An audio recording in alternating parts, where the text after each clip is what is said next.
Namaste, traders. Welcome back to @CodeTrade Academy. Today, we're going to tackle the ultimate question that has been on every trader's mind. Crypto versus stocks. Which is better for you? Imagine you're at a crossroads, with two paths in front of you. One path is well lit, with a clear destination, while the other path is shrouded in mystery, with an unknown outcome. That's exactly what it's like when deciding between crypto and stocks. Both have their pros and cons, and it's essential to understand. Let's start with the basics.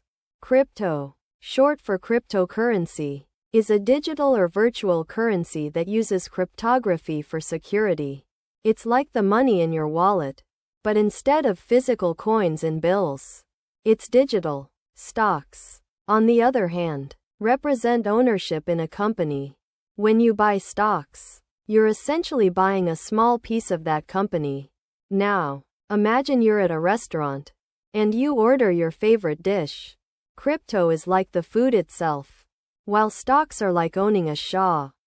Now, let's dive deeper into the world of crypto and stocks.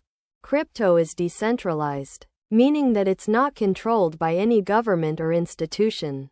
It's like a peer-to-peer network, where transactions are recorded on a public ledger called a blockchain. Stocks, on the other hand, are centralized, meaning that they're traded on stock exchanges and regulated by governments. Imagine you're playing a game of chess. Crypto is like playing with a new, untested piece that has the potential to chong.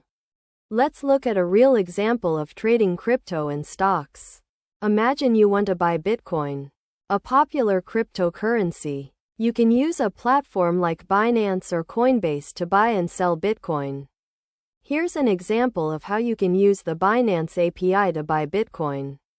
Binance equals Binance, API underscore key, your underscore API underscore key, and Binance, place underscore order.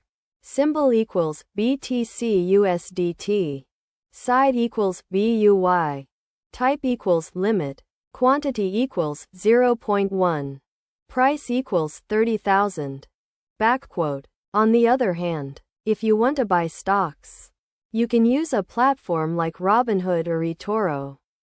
Now, let's talk about some pro tips for trading crypto and stocks. One of the most important things to remember is to never invest more than you can afford to lose. It's like playing a game of poker, where you need to know when to hold and when to fold.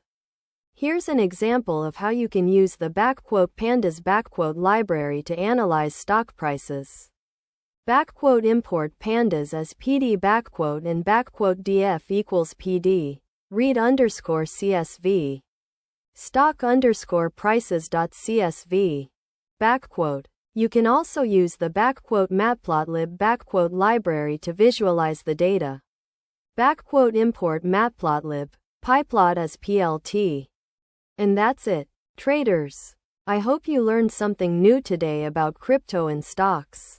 Remember, trading is a journey, not a destination. It's like learning a new language, where you need to practice and stay consistent to become fluent. Don't be afraid to take risks and try new things, but always do your research and stay informed. Thanks for watching, and don't forget to like and subscribe for more content from @CodeTrade Academy.